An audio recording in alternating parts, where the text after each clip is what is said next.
saya bahwa jalan yang paling tepat untuk menghentikan kebangkitan PKI adalah makzulkan Jokowi dan bubarkan PDIP.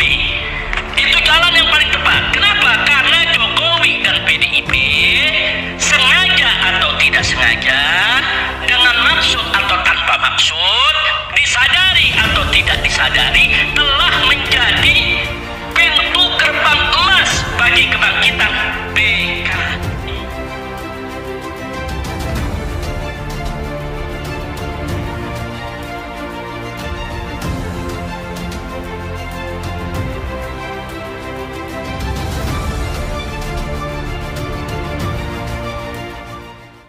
A'udzubillahi samil alim minasyaitonir rajim. Bismillahirrahmanirrahim. Aqulu lakum ayyuhal ikhwah jami'an. Assalamualaikum warahmatullahi wabarakatuh. Allahumma sholli ala Muhammad wa ali Muhammad. Para pemirsa Hikmah TV yang dirahmati Allah Subhanahu wa taala, berjumpa kembali dengan saya Busyairi Ali pada acara Renungan Hikmah. Mudah-mudahan segala aktivitas keseharian Anda selalu dilindungi oleh Allah Subhanahu wa taala dan segala aktivitasnya mendapatkan keberkahan dari Allah Subhanahu wa taala. Para pemirsa Hikmah TV yang dirahmati Allah Subhanahu wa taala, pada kesempatan ini saya tertarik untuk mengangkat sebuah tema yang sedang hangat di tengah-tengah kita pada hari ini, di tengah-tengah virus pandemi COVID-19. Ada suara-suara yang sumbang, ada teriakan-teriakan dari sekelompok orang ingin memakzulkan Presiden Joko Widodo, yang tentu kita sudah mengetahui bahwa beliau dipilih secara demokratis, beliau mengikuti kontestasi Pilpres dan beliau memenangkan Pilpres tersebut. Dan begitu juga akhir dari perjalanan pemilu ketika Pilpres dimenangkan oleh Joko Widodo. Alhamdulillah kita melihat satu pemandangan yang menurut saya sangat luar biasa. Rival beliau yaitu Bapak Prabowo Subianto dengan membuka kedua belah tangan beliau untuk bergabung di kabinet Indonesia Maju, yaitu beliau menjadi Menhan, dan begitu juga satu dari anggota Partai Gerindra juga menjadi salah satu menteri di pemerintahan Joko Widodo. Sesungguhnya hal ini adalah angin baik. Dengan demikian berarti yang namanya politik itu sangat dinamis, bisa berubah-ubah, bahkan perubahannya per detik. Kita juga jangan sampai terpengaruh dengan hembusan-hembusan para politikus, karena bisa saja dia hari ini seperti bertentangan, akan tetapi besok hari atau seminggu yang akan datang mereka berpelukan. Yang jelas motivasi kita adalah untuk menjadikan bangsa Indonesia ini menjadi aman, damai, sentosa, dan perjalanan roda perekonomian itu semakin membaik. Masyaallah ikhwah rahimakumullah, apa yang melatar belakangi daripada munculnya teriakan-teriakan pemakzulan terhadap presiden ini, dan siapa saja yang meneriakan pemakzulan terhadap presiden ini? Kita akan membicarakannya dan kita akan menganalisa sedikit.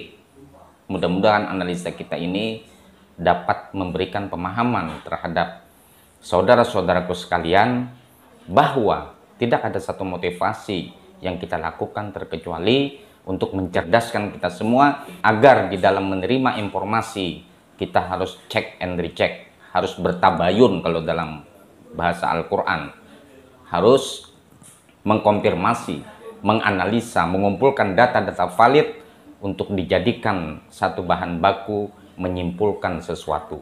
Jangan sampai kita mendapatkan informasi yang invalid sehingga membuat kita menyesal di kemudian hari. Saya melihat teriakan-teriakan pemakzulan terhadap presiden itu ada beberapa kelompok. Salah satu kelompok yang ingin sekali memakzulkan presiden adalah kelompok politik yang ingin memenangi pemilihan Pilpres tahun 2024. Mengapa saya katakan demikian? Karena menuju tahun 2024 masih sekitar 4 tahun lagi. Akan tetapi hawa-hawa pencitraan untuk Pilpres 2024 itu sangat terang bagi kita terlihat dari beberapa politisi yang keinginannya seakan-akan disegerakan saja. Seakan-akan 2024 itu masih hanya beberapa hari saja. Padahal 2024 masih sekitar 4 tahun lagi. Mereka-mereka ini getol menyerang pemerintah dan mereka membangun citra. Sehingga mengapa saya sampaikan demikian? Semata-mata untuk masyarakat kita membuka cakrawala berpikir kita. Jangan sampai terprovokasi dengan kelompok-kelompok yang hanya ingin mengumbar hawa nafsunya, ingin duduk di kekuasaan dengan cara-cara yang tidak benar. Itu yang pertama. Yang kedua, kelompok kedua adalah golongan pebisnis hitam yang merasakan kerugian karena kebijakan yang ditetapkan oleh Joko Widodo. Mengapa saya katakan demikian? Hari ini pemerintah sedang mengupayakan untuk membuat kilang minyak.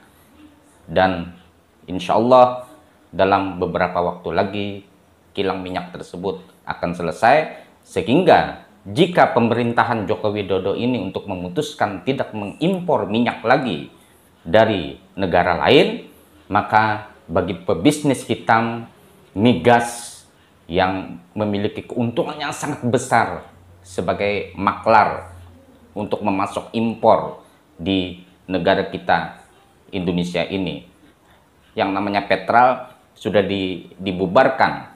Akan tetapi para pebisnis hitam ini merasa rugi besar terhadap peluang yang sangat besar dari bisnis migas yang ilegal. Masyaallah ikhwah yang dirahmati Allah Subhanahu wa taala.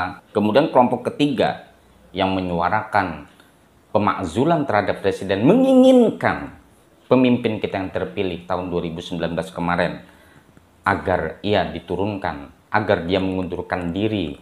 Paling tidak ada teriakan-teriakan pemakzulan. Mereka itu adalah kelompok atau ormas keagamaan terlarang yang ingin mendirikan negara syariah, berbasis syariah atau khilafah negara Islam. Misalnya Hizbut Tahrir Indonesia. Kelompok ini sangat getol karena ormas ini sudah dibubarkan tahun 2017 dan mereka adalah bisa disebut dengan ormas tanpa bentuk karena Hizbut Tahrir Indonesia sudah resmi dibubarkan sebagai ormas terlarang di Indonesia. Mereka ini secara administratif keorganisasian memang mereka dibubarkan. Akan tetapi anggota-anggotanya, figur-figurnya, pemimpin ormas ini beserta para pengikutnya memiliki cita-cita untuk mendirikan khilafah sesuai dengan persepsinya. Sehingga dengan demikian setelah dibubarkan tersebut tentu ada sebuah dendam yang terjadi dalam diri mereka semua. Sehingga mereka membuat satu gerakan underground atau sebuah gerakan bawah tanah, satu-satunya jalan sebagaimana terjadi di negara-negara Timur Tengah. Mereka menyusup di ormas-ormas legal dan mereka ini tidak henti-hentinya untuk melakukan provokasi terhadap masyarakat agar pemimpin yang dipilih secara legal di Indonesia yang berlangsung tahun 2019 kemarin itu segera dimakzulkan. Kemudian yang keempat, yang terakhir, kelompok terakhir adalah barisan oportunis yang haus uang dan kekuasaan.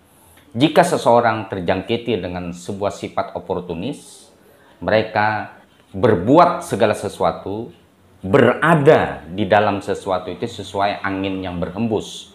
Di mana angin yang berhembus itu ada sesuatu peluang bagi mereka, mereka akan mendukung. Dan angin yang berhembus itu ada di diri-diri harap pengusaha, politikus, dan mungkin saja orang yang dulu itu berkuasa berpuluh-puluh tahun kemudian diturunkan sehingga terjadi reformasi, maka orang-orang yang bersifat oportunis ini demi uang dan kekuasaan, mereka akan merapat kepada siapapun dan terhadap organisasi apapun. Yang penting mereka mendapat manfaat dari keberadaan mereka di sana. Sekalipun sungguh di tengah-tengah perjalanan perpolitikan di Indonesia, mereka ini sering memakai isu-isu agama, membungkus isi dari sebuah propaganda yang dilakukan mereka berbungkus dengan agama. Mudah-mudahan kita berharap semoga Allah melindungi bangsa kita dari manusia-manusia serakah, manusia-manusia oportunis, manusia-manusia yang selalu untuk membuat kerusakan di muka bumi ini. Bangsa Indonesia ini adalah bangsa yang diberkahi oleh Allah Subhanahu wa Ta'ala. Oleh karenanya kita berharap ke depan kita memiliki pemimpin yang betul-betul memikirkan nasib rakyat dan membawa bangsa Indonesia ini ke gerbang satu kemajuan dan memberantas segala mafia hitam. Begitu juga memberantas korupsi yang merajalela di bangsa Indonesia ini. Sampai jumpa pada renungan hikmah yang akan datang. Khudil hikmata walau fiyadil mujrimin. Al-afu minkum. Assalamualaikum warahmatullahi wabarakatuh.